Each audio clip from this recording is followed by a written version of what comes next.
શું તમે ક્યારે મિત્રો તમારા પગના તળિયા ધ્યાનથી જોયા છે?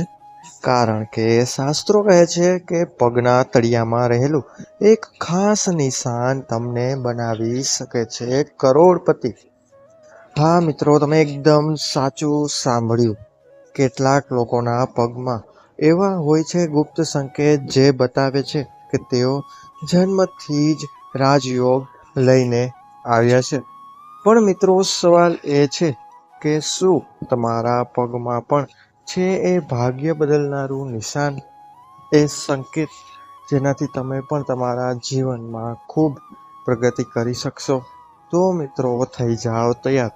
આજના વિડીયોમાં અમે તમને બતાવીશું કે કયા નિશાન તમને બનાવી શકે છે ધનવાન, અને કયા લોકો પાસે હોય છે છુપાયેલું રાજયોગ. તો મિત્રો, દર વખતેની જેમ એક જ નમ્ર વિનંતી છે કે વિડીયોને અંત સુધી જરૂર જોજો. કારણ કે મિત્રો, એક નાનો સંકેત તમારી જિંદગી સંપૂર્ણપણે બદલી શકે છે. અને મિત્રો, એક એ પણ નમ્ર વિનંતી છે કે એકવાર કોમેન્ટ બોક્સમાં સાચા મનથી જય માતાજી અવશ્ય લખજો, જેથી માતાજીની કૃપા તમારા પર અને તમારા પરિવાર પર હંમેશા માટે બની રહે. તો મિત્રો, આગળ વધીએ કે સામુદ્રિક શાસ્ત્રમાં શરીરના વિવિધ ભાગોની રચના અને તેના પરના નિશાન ખૂબ જ મહત્વપૂર્ણ માનવામાં આવ્યું છે, અને તેનું ખાસું મહત્વ પણ દર્શાવવામાં આવ્યું છે. આ નિશાનો વ્યક્તિના સ્વભાવ, ભવિષ્ય અને ભાગ્ય વિશે ઘણી બધી માહિતી આપવાનું કાર્ય કરે છે.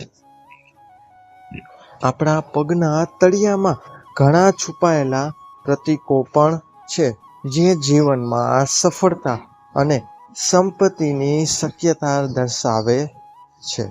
મિત્રો, આ ઉપરાંત સામુદ્રિક શાસ્ત્ર અનુસાર પગના તળિયા પરના કેટલાક ખાસ આકારોને રાજયોગ અને સૌભાગ્યના સંકેતો માનવામાં આવે છે. તો મિત્રો, આપણે હવે વધુ વાર ન લગાડતા વિડીયોની શરૂઆત કરીએ અને ચાલો જાણીએ કે પગના તળિયા પરના આ કેટલાક ખાસ નિશાનો જે તમારા ભવિષ્ય તથા તમારા નસીબ વિશે શું કહે છે, અને દરેક આકારોનું શું મહત્વ દર્શાવવામાં આવ્યું છે.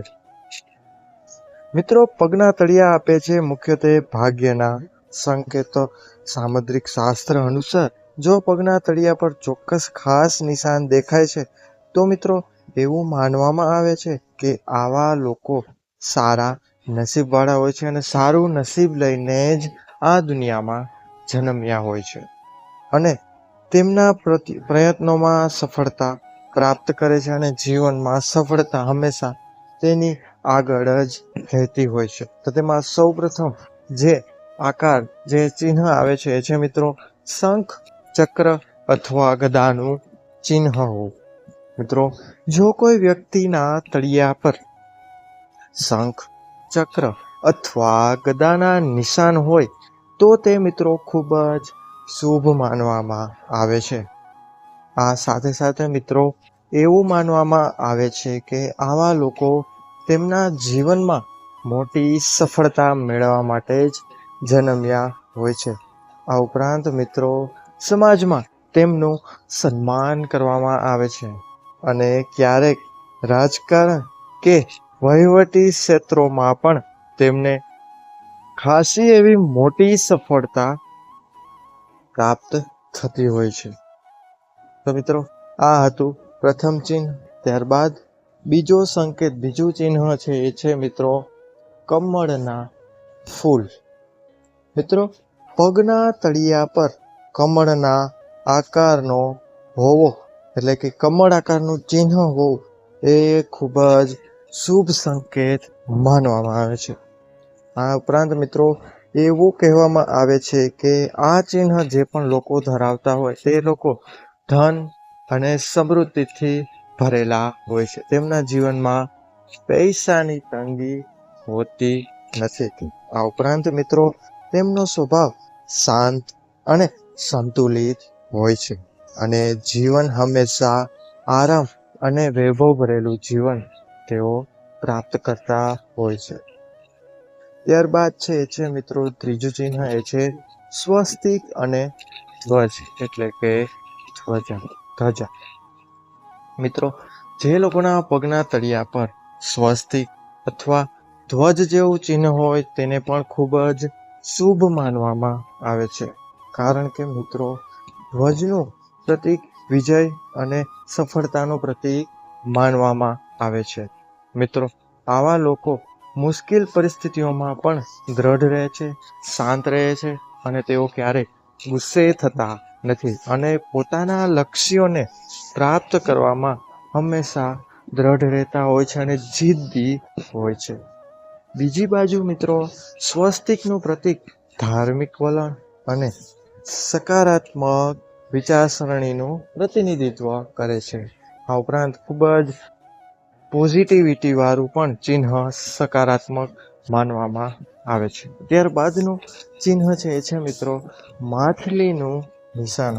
મિત્રો, કોઈ પણ વ્યક્તિના પગના તળિયા પર માછલી જેવું નિશાન સારા નસીબનું પ્રતીક માનવામાં આવે છે. ખાસ કરીને મિત્રો, આ નિશાન ધરાવનાર લોકોના જીવનમાં મુસાફરી અને નવી તકો ભરપૂર માત્રામાં હોય છે અને આવા અનુભવ થવાની સંભાવના પણ તેમના જીવનમાં ઘણી બધી હોય છે. ત્યારબાદ મિત્રો, એક ખાસ ચિહ્ન તો નહીં પણ જે ખાસ મુદ્દાની વાત છે તેના વિશે વાત કરીએ તો એ છે મિત્રો તમારા પગના તળિયાની બનાવટ. તળિયાનો રંગ અને રચના પણ આ વસ્તુમાં ખૂબ મહત્વ ધરાવે છે. મિત્રો, નરમ ગુલાબી અથવા આછા લાલ તળિયાવાળા લોકોનું જીવન સામાન્ય રીતે સુખ અને શાંતિથી ભરેલું હોય તેવું સામુદ્રિક શાસ્ત્રમાં કહેવામાં આવ્યું છે. જો કે મિત્રો, ખૂબ જ કઠણ અથવા તિરાડવાળા તળિયા જેમના પગમાં પેનીમાં તિરાડ વધારે હોય તેવા તેમના જીવનમાં સંઘર્ષ હોય અને આ પગને સંઘર્ષની નિશાની હોય તેવું માનવામાં આવે છે. તો મિત્રો, આ હતા કે અલગ અલગ ચિહ્ન તથા તળિયા વિશેની માહિતી જેને સામુદ્રિક શાસ્ત્રમાં સારું એવું મહત્વ આપવામાં આવ્યું છે. તો જો મિત્રો આ વિડીયોમાં આપવામાં આવેલી માહિતી તમને ઉપયોગી થઈ હોય, પસંદ આવી હોય તો વિડીયોને લાઈક કરીને ચેનલને સબસ્ક્રાઈબ કરજો તથા બાજુમાં આપેલા બેલ આઇકન બટનને અવશ્ય દબાવજો, જેથી તમારા નવા વિડીયોનું નોટિફિકેશન સૌથી પહેલાં તમને મળી રહે. તો મિત્રો, વિડીયો કેવો લાગ્યો તેની રાય કોમેન્ટ બોક્સમાં અવશ્ય જણાવજો અને અમે આવા જ નવા વિડીયો વાસ્તુશાસ્ત્ર તથા મનુષ્યની સ્વાસ્થ્યને લગતા બનાવતા રહેશું. તો મિત્રો, મળીશું હવે આવા જ નવા વિડીયો સાથે, નવી જાણકારી સાથે. ત્યાં સુધી બધાને મારા હર હર મહાદેવ અસ્તુ. ધન્યવાદ.